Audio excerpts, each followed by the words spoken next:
Hey everyone, if resume.com is not saving your resume, like changes disappear, edits reset, or the save button keeps loading, don't worry.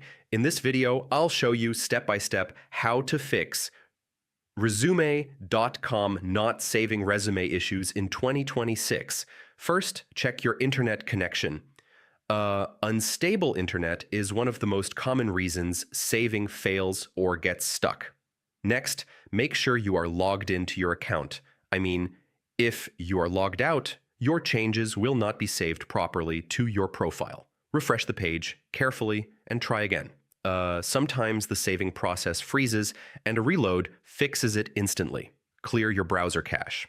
I mean, old stored data can interfere with autosave and syncing features. Disable extensions like ad blockers. These can sometimes block scripts needed for saving your resume correctly.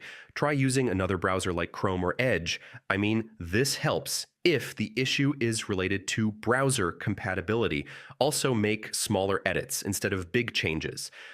Saving step by step reduces errors and prevents data loss.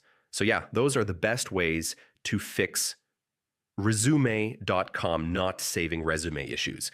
Follow each step carefully and your resume should save properly again. And if this helped, don't forget to check out more tech tutorials for fast and easy fixes. Hey